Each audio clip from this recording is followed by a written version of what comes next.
Sahabat Kompas.com, invasi Rusia ke Ukraina kini telah memasuki hari ke-65 pada Jumat 29 April 2022 sejak pertama kali dilancarkan pada 24 Februari lalu. Pada hari ke-65 invasi ini, beberapa peristiwa baru pun terjadi. Mulai dari situasi perang di Ukraina dan Rusia yang saling melancarkan serangan, hingga reaksi internasional yang ditimbulkan. Tak hanya itu, Ukraina dan Rusia juga menghadapi berbagai dampak akibat dari invasi yang tengah berlangsung. Berikut rangkuman hari ke-65 invasi Rusia ke Ukraina.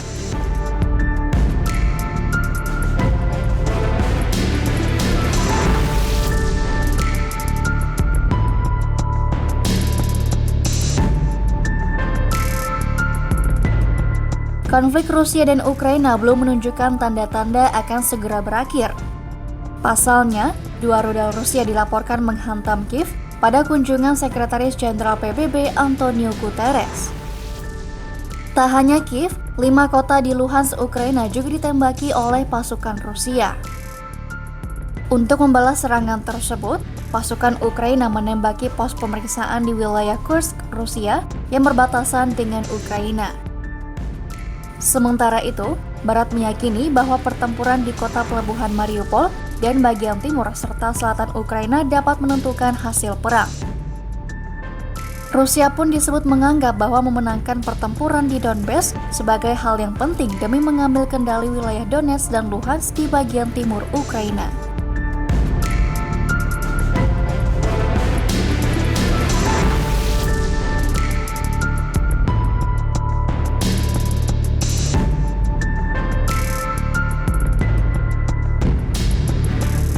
Di sisi lain, konflik Rusia dan Ukraina juga memicu reaksi dari dunia internasional.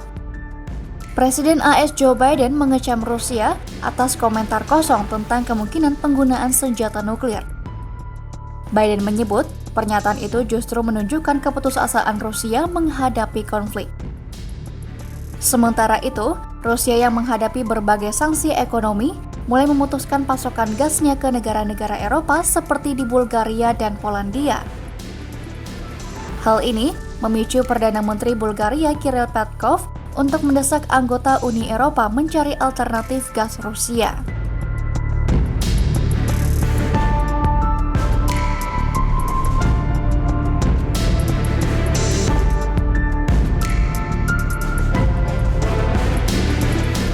Sementara di wilayah Kiev, sebanyak 1.150 mayat warga sipil ditemukan usai pasukan Rusia mundur dari wilayah itu. Meski Rusia dilaporkan mundur dari beberapa wilayah, Ukraina menuding pasukan Rusia telah mencuri gandum dari wilayah yang didudukinya.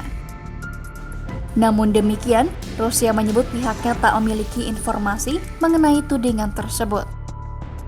Rusia yang telah menguasai kota Kherson disebut akan segera memperkenalkan rubel, yakni mata uang Rusia. Tak hanya di kota Kherson, rubel juga disebut akan diperkenalkan di daerah-daerah yang berada di bawah kendali Rusia.